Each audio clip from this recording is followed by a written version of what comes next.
All right, our project is on John D. Rockefeller and Standard Oil.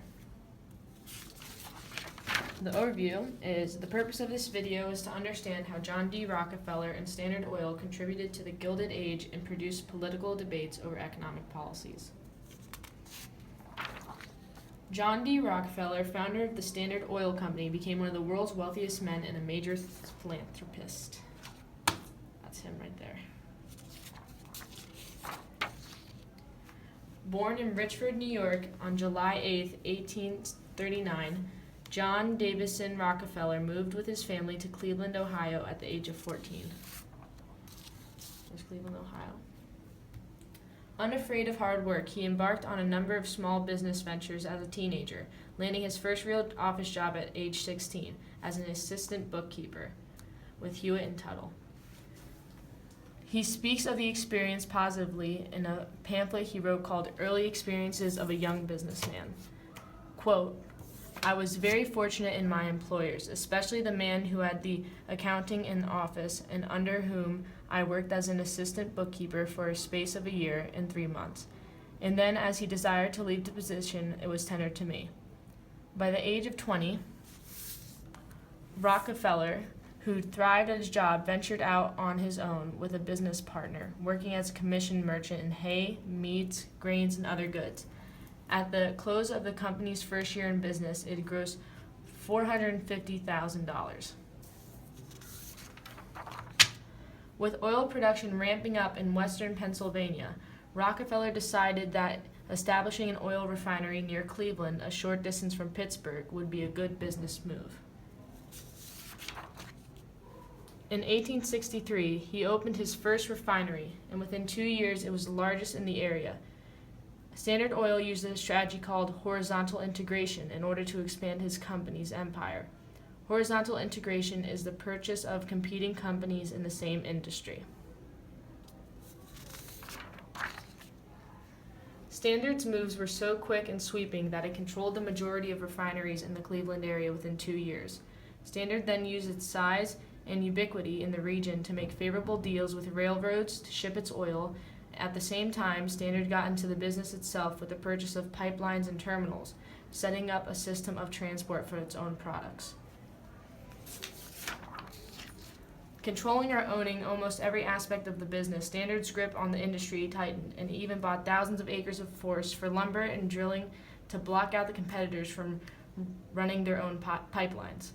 Standard's footprint got bigger as well, and it bought up competitors in other regions, soon pursuing ambitions of being an industry player both coast to coast in the U.S. and abroad. All of its properties eventually merged into the Standard Oil Trust. It was one huge organization with tremendous power but a murky legal existence. Stockholders received certificates entitling them to a specified share of the consolidated earnings of the jointly managed companies. This arrangement allowed all the affiliates to function in unison as a highly disciplined monopoly. This monopoly made it possible for Standard Oil to control prices, the huge economies of scale obtained from the control of almost all oil refined in the U.S., and the ability to pressure railroads and other suppliers of goods and services into giving them bargain rates. Little did Rockefeller know, his economic superpower would bring a political debate over economic policies to the Supreme Court in 1911 over the violation of antitrust laws. The Supreme Court would order it to dissolve.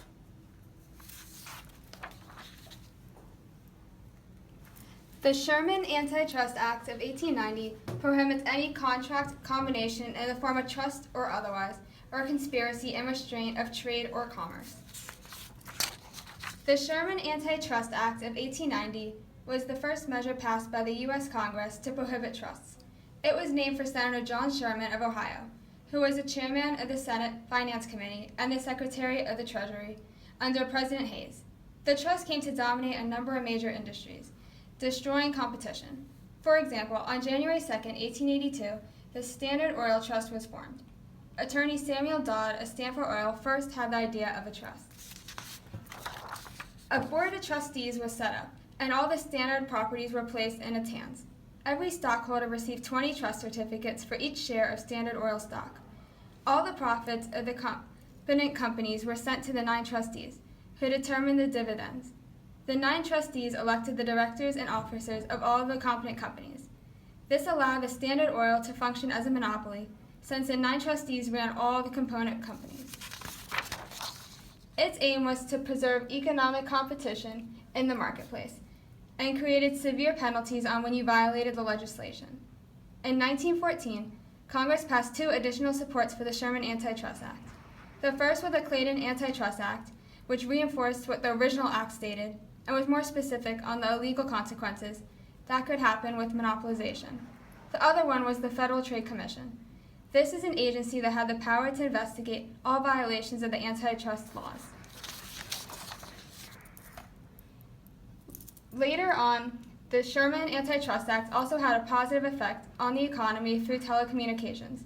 This act inspired numerous new acts that all had one goal. This one goal was to prohibit trusts.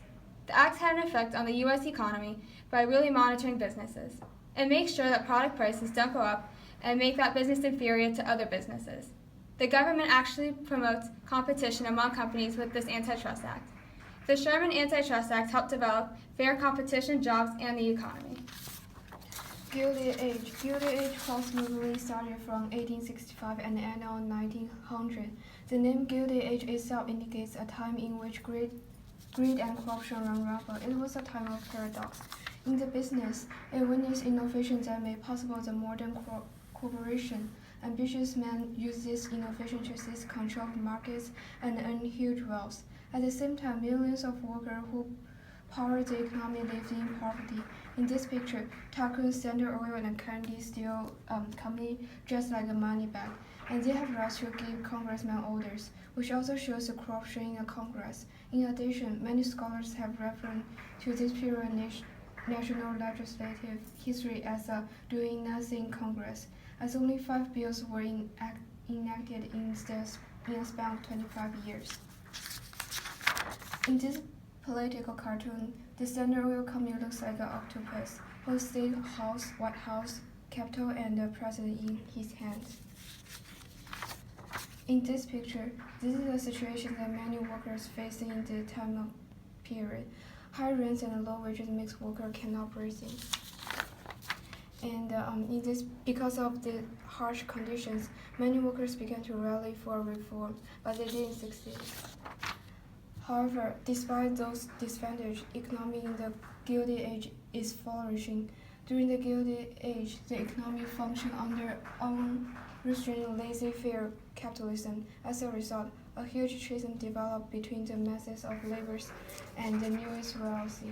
The American economy in 1900 was 8 times larger than that of 1865. And also there's a new idea emerged. Many people began to believe that wealthy people should have a social responsibility to uplift poor people. And this is a contribution.